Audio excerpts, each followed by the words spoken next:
can't show you a better time. Baby, you can drive my car. Yes, I'm gonna be a star. Baby, you can drive my car, and baby, I'll love you. Beep, beep, beep, beep, yeah.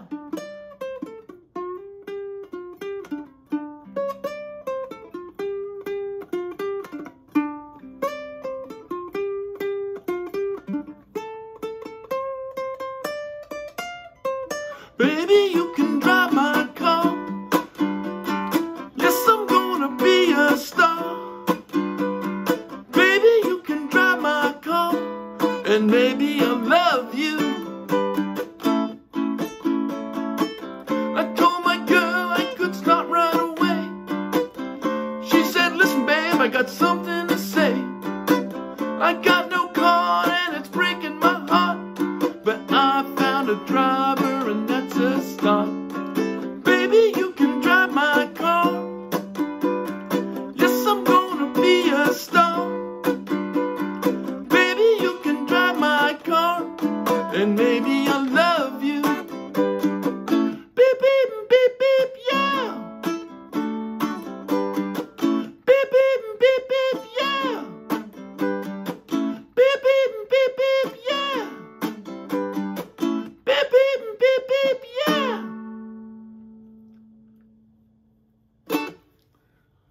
All right, that was Drive My Car from the Beatles back in 1965.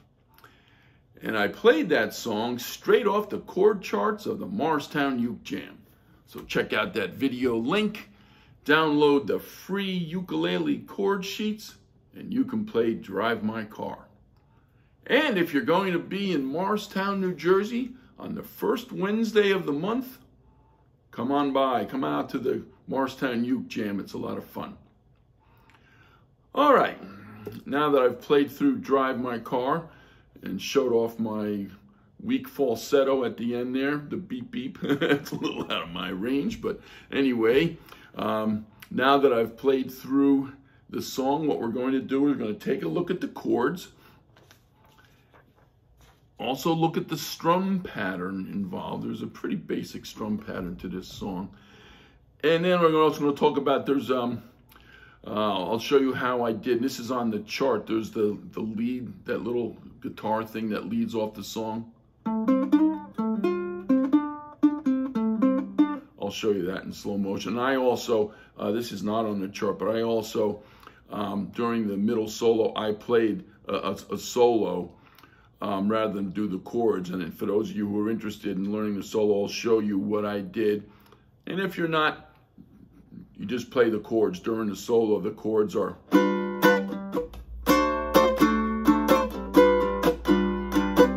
sort of the same as the verse.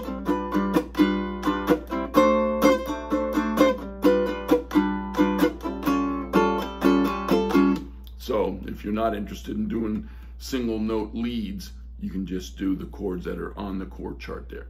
So anyway, let's start with the chords. The first chord that appears in this song is a D7th. You all know D, which we're going to, a D7th, 2, 2, 2, 3. There's the 7th note, that note on the high string. That's what turns that D into a D7th. So again, the way I'm doing it here is just putting my index finger across all the strings for the 2, 2, 2. And then you get that. That's a D7th. The next chord is a G7th. 0, 2, 1, 2. Again, it's a 7th, not a regular G that you all know. 0, 2, 3, 2. This is 0, 2, 1, 2. G7th. And the verse goes back and forth between those two chords. Ask my girl what she wanted to be, etc. Until the very end of the verse, where the next chord that appears is called an A7th augmented. Sort of a funky sounding chord, right? Here's a regular A7, 0, 1, 0, 0. But this note is augmented, means it goes up half. So instead of 0, 1, 0, 0, this is 0, 1, 1, 0.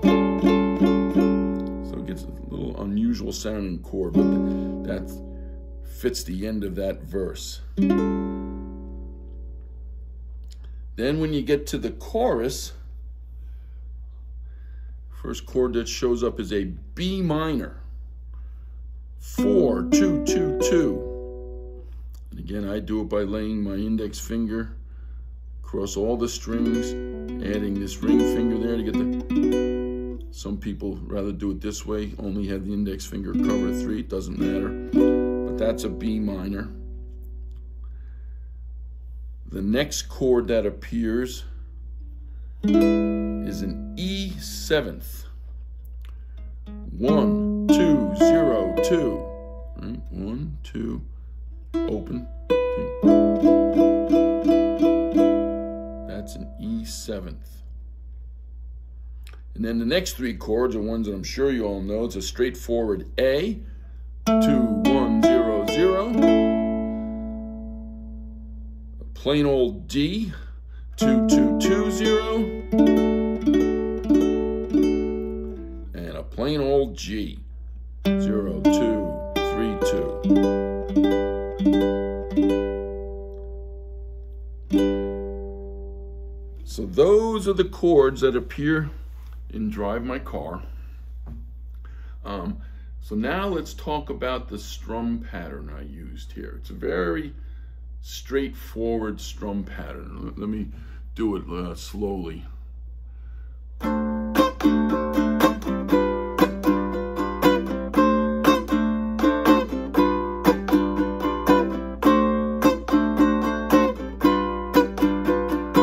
What I'm hearing in my head is a 1, 2, 1, 2, 3, 4. 1, 2, 1, 2, 3, 4. 1, 2, 1, 2, 3, 4. 1. Asked the girl what she wanted to be. 1, 2, 1, 2, 3, 4. 1, 2, 1, 2, 3, 4.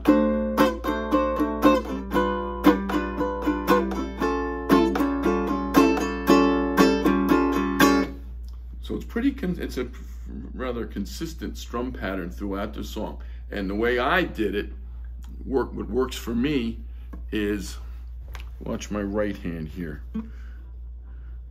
Down, down, up, down, up, down. Down, down, up, down, up, down. Down, down, up, down, up, down.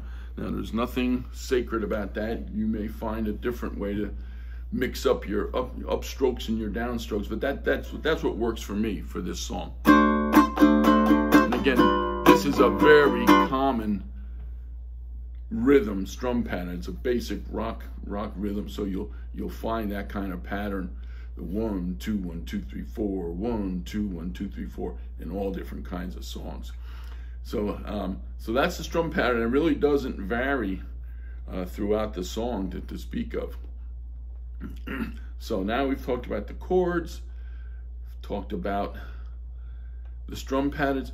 Let's talk about the intro, the little lead that George Harrison does to lead off the song. Let me play it, then I'll do it slowly. And again, this is on the Morristown Uke Jam chord chart.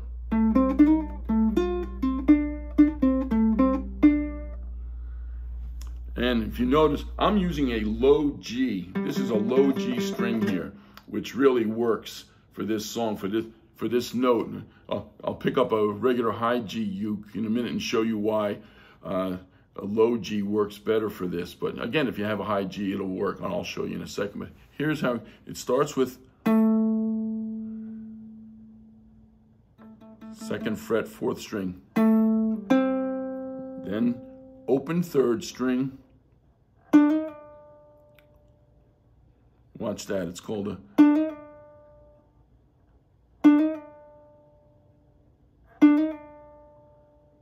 little bit of it's called a slur. So you hit the string once, and and you get 3 notes out of it. So you don't have to do this. It's I'm hitting that string once and getting 3 notes. So you're just sliding your finger up and back. Then it goes back to the 2nd fret of the 4th string. Then we go up to the 2nd string on the 1st fret for just 1 note. Then back down to the just G string for 0, 2, 2, 0. And then back here to this low string, 2nd fret. Open 3rd string, 2nd fret, 3rd string. So watch it here, I'll play it slowly.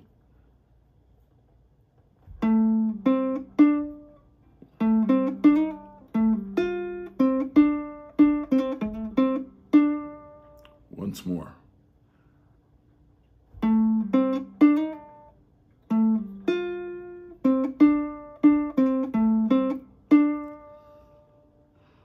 So that's that little opening, leads off the song. Now, in the middle of the song, as you'll see on the chart, there's a solo, if you know the song, the Beatles version. And, you know, that solo would have been best if there was a rhythm behind. The rhythm behind, and you see the chords, it's the same chords as the verse. D7th, G7th, D7th, G7th, D7th, G7th, A7th augmented. So what I did here, I'll do this slowly.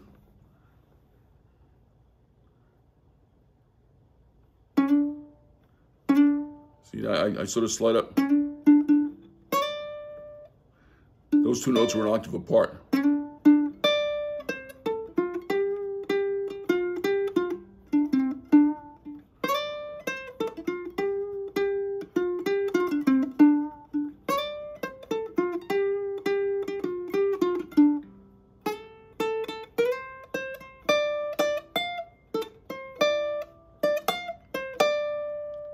Let me do it one more time.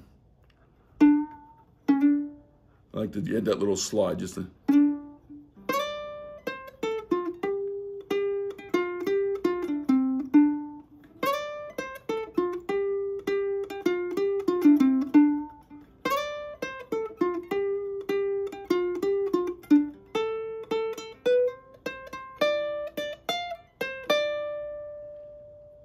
So again, for those of you who like to do little leads like that, and especially if you have someone behind you playing the rhythm, that's it. It's not particularly hard. But again, I'll go back to the fact that I'm using a low G. Let me show you what happens, what it sounds like with a regular high G uke.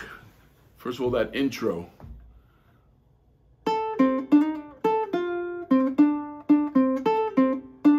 So obviously, anything on this string is an octave higher. So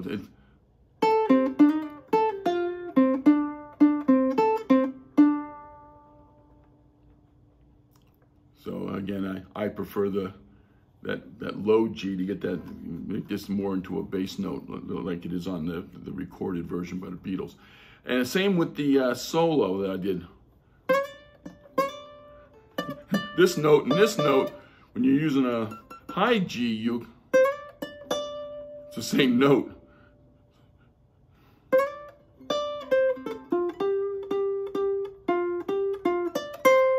See, so it's an octave higher. So just making a point that if you like to do single note leads, it can be very handy to have a low G uke around. If you're strictly rhythm, if you just want to play chords through songs like this, you'll probably won't have any use for a low G, but you know, it's there. Those things exist if you like to do those kind of leads. So anyway, that's Drive My Car by the Beatles. Have fun playing it.